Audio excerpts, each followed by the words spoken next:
L'échange que vous allez entendre est un entretien épistémique. Il s'agit d'une conversation asymétrique dans laquelle on s'intéresse à notre interlocuteur en lui posant des questions. Au travers de celle-ci, nous cherchons à comprendre les raisons qui motivent son avis. L'objectif principal de cette forme de conversation est de passer un moment agréable et mutuellement enrichissant. Comment vas-tu, Marco? Très très bien. Toutefois, vous n'êtes pas trop fatigué. On peut arrêter là, hein, si jamais. C'est déjà 20 heures. Non, ouais, non, ça sera le dernier entretien. Je suis désolé, il y a plein de gens qui voulaient monter. Et, je ne peux pas faire durer ça jusqu'au bout de la nuit. Voilà. Et bon, donc je finis par toi et j'espère que tu as des arguments pour me convaincre qu'il est important pour voter pour quelqu'un de délinquant. Alors, j'ai essayé. Je ne sais pas qui va faire avec moi. C'est toi? C'est moi. Cool. C'est la première fois que je passe en dernier, hein.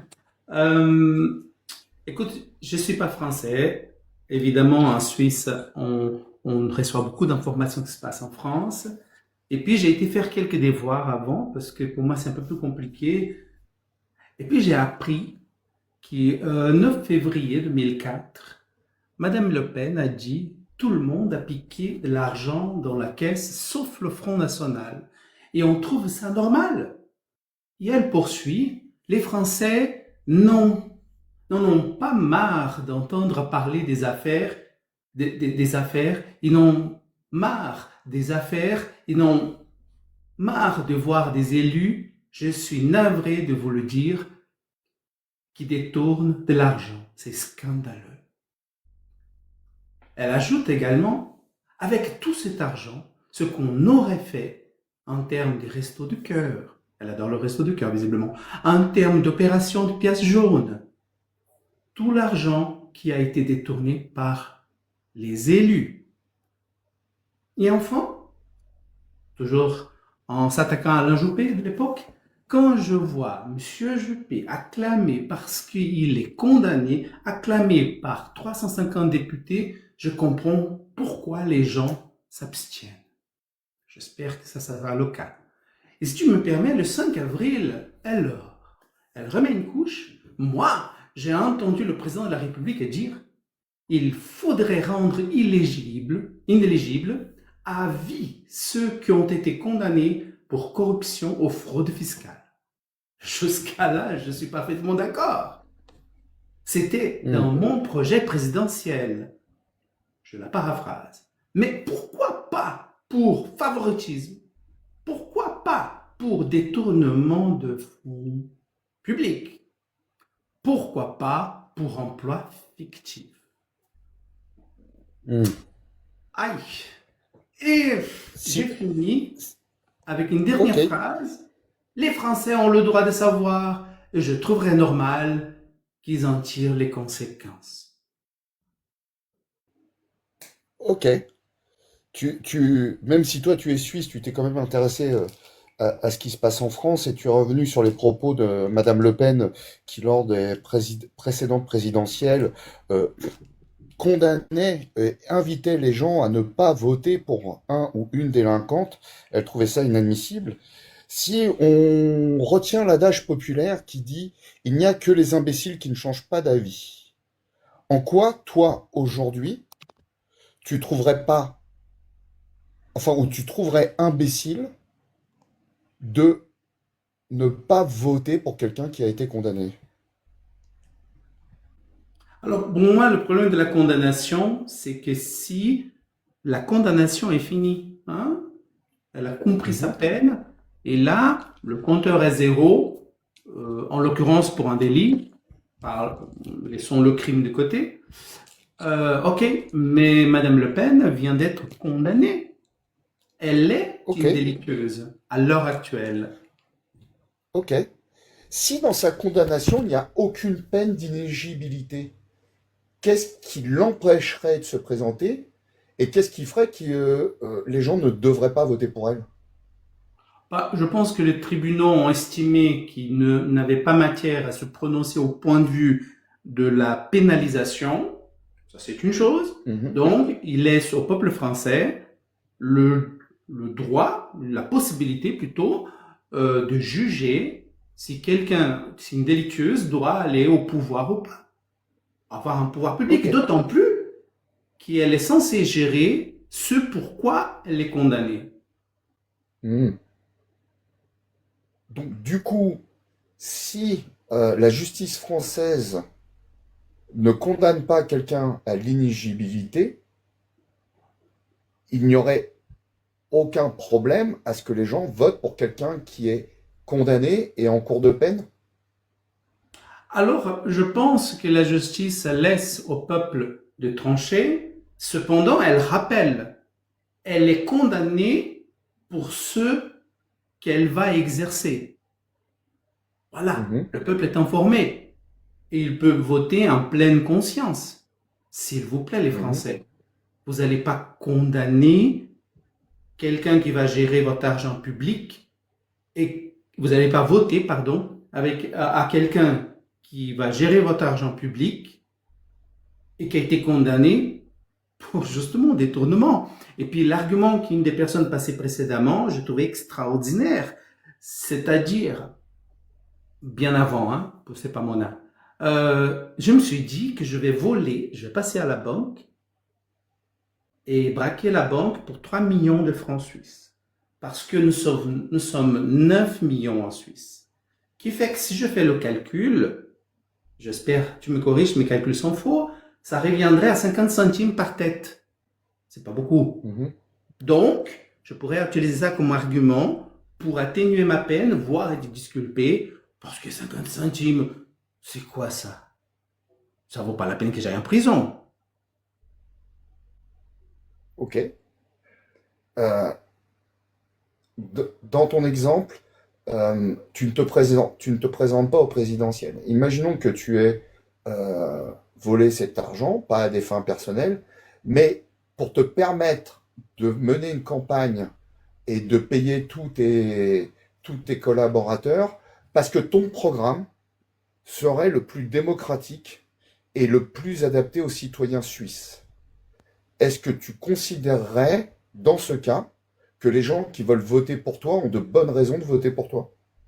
Tu es vachement sympa, hein? T'es tellement cool avec Le Pen. En l'occurrence, si tu me permets de reformuler ta question, ce serait, est-ce que Marco, ça te dérange que un candidat détourne l'argent pour que je sois, en l'occurrence, imaginons comme ça, hein, est-ce que tu déranges que moi, en tant que candidat, je détourne l'argent pour devenir plus puissant? C'est pas des fins personnelles, mais ça permettrait Mhm, que je sois plus puissant. mhm. Oui, ça me dérange profondément. Même si c'est quelqu'un qui a un programme très progressiste et que pour lui, ça serait le seul moyen de pouvoir faire face aux grands groupes politiques qui sont ultra financés par des oligarches et que cette personne-là puisse, par un jeu d'écriture, détourner 2 millions pour permettre de mener campagne et pouvoir être potentiellement élu et apporter un programme extrêmement progressiste pour la santé, la pauvreté, l'inclusion, les minorités. Est-ce que tu garderais la même position en disant il a été condamné, je ne voterai absolument pas pour lui? Pour mes oreilles d'Helvète, cela est juste, je dirais, un blasphème politique, si tu me permets le jeu de mots. Parce que on Mhm, ne peut pas reprocher les gens de voler et utiliser le vol comme moyen pour obtenir le pouvoir. Ça n'a aucun sens. C'est comme dire et défendre que la Terre a été créée avant le ciel. Ça n'a aucun ouais. sens. Et Il cet y en a qui le disent. argument qui éventuellement elle avancerait ou des partisans avanceraient, c'est à vomir. Ce n'est pas Mhm, possible. Quand on est un personnage public, on se doit de donner l'exemple. Pourquoi? mhm, Parce qu'on a une autorité qui va avec, on a un revenu qui va avec, on a un positionnement social qui va avec, et une idolâtrie malheureusement qui va avec. On a quasi mhm. tous les privilèges. On doit donner l'exemple. Si on n'est pas capable, elle est avocate, n'oublions pas, chers Français, Elle n'est pas une dame qui travaille au supermarché en gagnant combien? 2 000 euros. Non. Si elle voudrait bosser, tiens, Marine Le Pen serait bien de retourner au boulot. Bah, elle pourrait gagner toujours beaucoup plus qu'un Français moyen. Est-ce que je me trompe, Marco, en disant que pour toi, les valeurs éthiques et d'exemplarité sont la chose primordiale qu'on attend d'un ou d'une personne politique qui va être menée à travailler pour le peuple suisse? Alors, je vous entends beaucoup parler du Nord. Regardez à votre droite, enfin à votre droite, vous avez la Suisse. Peut-être qu'il y a pardonnez-moi mon côté hautain, mais c'est pas ça, c'est pas mon but. Oui, oui, absolument. Qu'on soit politicien, qu'on soit acteur, du moment qu'on est un personnage public, qu'on jouit d'une capacité d'influence, on pourra donner l'exemple. Viva MeToo d'ailleurs. Il serait bien qu'on ait un MeToo encore plus puissant de point de vue politique. Hein? Mm. Mais un vrai MeToo, et pas de la démagogie que Madame Le Pen nous déblate. Parce que ces verbatines lui mettent vraiment dans une position mais honteuse, pathétique. Est-ce que tu me permets, on va mettre Madame Le Pen de côté, d'aller me rendre compte à quel point ces valeurs d'éthique et d'exemplarité sont la chose primordiale pour que tu puisses voter pour quelqu'un. Est-ce qu'il y a une exception que tu verrais pour laquelle tu accepterais de voter pour quelqu'un qui a été condamné pour des malversations, pour des détournements, Absolument. Absolument. Excuse-moi de te couper la parole, mais absolument. À condition qu'il ait payé sa peine. Et là, je pourrais, je mets au conditionnel, je pourrais peut-être voter si il fait un monde honorable après qu'il a compris sa peine. Mais pas pendant. J'ai mal posé ma question. Alors justement, moi c'est le pendant qui m'intéresse. Et est-ce qu'il y a un délit ou un contexte qui ferait que tu serais capable de mettre de côté ces valeurs d'exemplarité et d'honnêteté? Aucun. Aucun. Aucun. Même si, Parce que, même si, ok. aucun, pourquoi? Parce que quel est le but d'une peine, d'une condamnation pénale? Ok? Quel est le but? C'est non seulement de sanctionner, mais aussi d'éduquer, aussi de procurer une réhabilitation pour le prévenu, pour le condamné.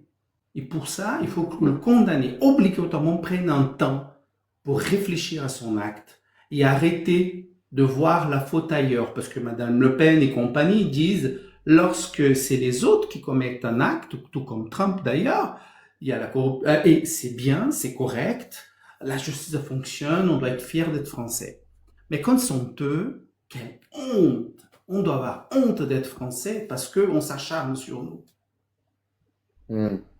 Je vais revenir sur la Suisse. Je vais oublier les Français, parce qu'on arrive bientôt à l'entretien. Petite expérience de pensée, Marco. Demain, alors je sais pas du tout comment fonctionne la politique suisse, mais on va dire que ça, imaginons, dans mon expérience de pensée, que c'est à peu près le même système que le système français, qu'il y a un deuxième tour, et qu'au deuxième tour, il y ait quelqu'un qui soit d'un parti extrêmement autoritaire, avec un fort pouvoir financier, oligarchique, qui lui permet d'arriver tel un rouleau compresseur jusqu'au deuxième tour. Et face à lui, on a un tout petit ou une toute petite candidate qui malheureusement a été obligée de sortir des lignes et de tricher pour pouvoir faire campagne. Et de son programme à cette personne est vraiment d'améliorer les citoyens, le vivre ensemble, vraiment axé sur les minorités et surtout pour faire barrage à une politique totalitaire et agressive. Est-ce que tu voterais pour elle ou est-ce que tu ne voterais pas ou est-ce que tu voterais pour l'autre?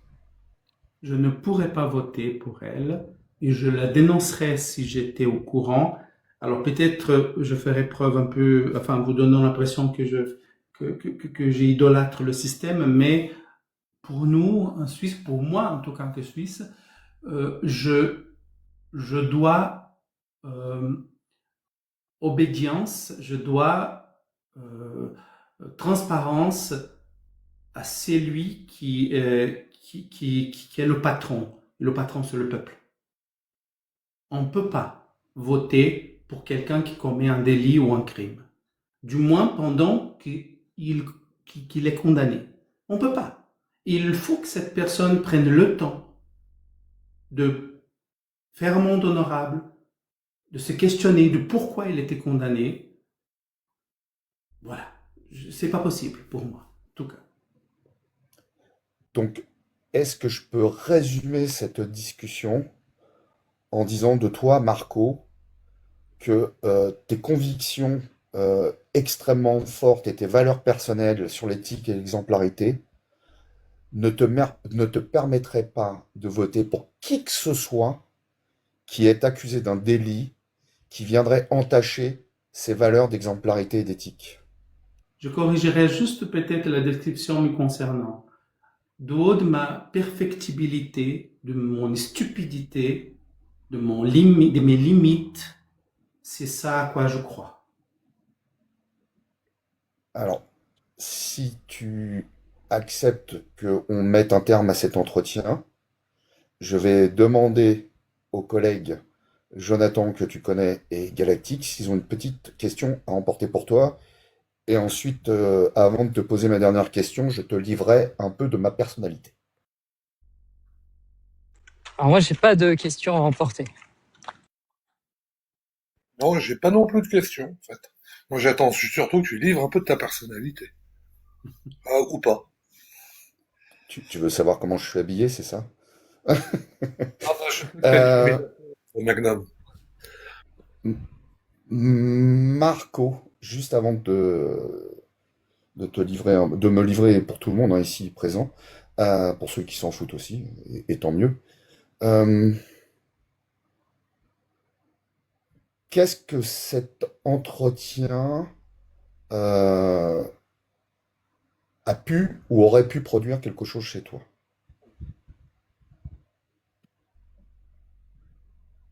Comme d'habitude, c'est un moment où on écoute et on s'écoute, du moins j'essaye de m'écouter. Euh, je réalise que j'étais très vindicative envers cette personne compte tenu du contexte et je prendrai le temps de réfléchir si je suis pas un peu trop véhément. Sur le moment, non. Par rapport à son statut de personnage public, on ne parle pas d'un monsieur tout le monde, on parle de quelqu'un qui est connu dans toute la francophonie, au-delà des frontières françaises, et qui jouit d'un aura parmi les personnes qui votent pour elle. Mais j'aime pas non plus être trop véhément et inhumain. Donc je réfléchirai si je n'ai pas dépassé les bornes. Ok. Eh bien, écoute, je te remercie, Marco, vraiment, pour cet entretien qui est, qui a pas été simple pour moi, parce que en t'écoutant, malheureusement, je me rends compte que je suis aussi débile que toi sur ce sujet. Et je vais dire pourquoi débile, parce que pas ma faute, j'ai été formaté comme ça, et les valeurs, l'exemplarité et l'éthique sont quelque chose qui me sont très précieuses. Et en t'écoutant, par contre, je me suis questionné sur si c'était pour sauver des gens, euh, notamment des minorités ou je ne sais pas, est-ce que je serais pas capable au dernier moment de faire impasse à cette éthique et à ces valeurs qui me sont très chères? Et, euh, et voilà. Et pourquoi je dis débile? Parce que malheureusement, si des gens comme toi et moi, on ne votait pas à ce moment précis pour peut-être permettre à quelqu'un qui a été condamné pour des malversations, mais qui pourrait peut-être éviter le pire face à un candidat ou une candidate ultra totalitaire qui pourra amener le malheur sur les citoyens, eh ben, je me dis que peut-être à cause de nous, on aura fait que ces gens-là arrivent au pouvoir. Et c'est pas simple à digérer. Hum, hum. Tout à fait, tout à fait. Et puis, si tu me permets juste rebondir, Vas-y, vas-y. ce qui m'écœure dans cette affaire, c'est les discours précédents qu'elle a fait sans aucune retenue, en se vantant d'une morale exemplaire. Et quand c'est elle qui s'est fait attraper, elle ne reconnaît pas, elle ne met pas la queue entre les jambes et elle ne dit pas désolé. Ça, je trouve hyper dangereux. Marco, tu es censé être plus outillé que moi pour savoir que quand les gens sont pris la main dans le pot de confiture, très peu, en première intention, vont dire c'est moi et j'assume. Et n'est-ce pas humain? Je dis pas que ce qu'elle fait est bien. Je dis que malheureusement, je crois que l'être humain, on a tous à peu près la même défense qu'on ait pris la main dans le pot de confiture. Mais peut-être que je me trompe. Hmm, tout à fait. Bon, comment tu t'es senti? Ah, bien, bien, bien, c'est toujours, j'ai le sentiment d'être bien entouré et étrangement dans une sorte de petite famille. Alors, on se connaît pas énormément, mais en même temps, on partage énormément tout ce paradoxe du TikTok. Et puis bon, quelques remarques m'ont un peu passé. Et puis j'ai dit, mais c'est normal, quand on est dans un contexte public comme ça, à discuter, il faut savoir aussi encaisser. Oui, bah puis tu sais, alors pour le coup, je sais que pour ceux qui écoutent, parfois c'est en fonction des sujets, c'est trigger. Et d'ailleurs, c'est trigger à géométrie variable parfois, parce que quand on laisse passer les gens qui vont dans le sens de ceux qui écoutent, c'est très bien, mais dès que c'est pas dans leur sens, c'est inadmissible. Nous sommes les pires des ordures.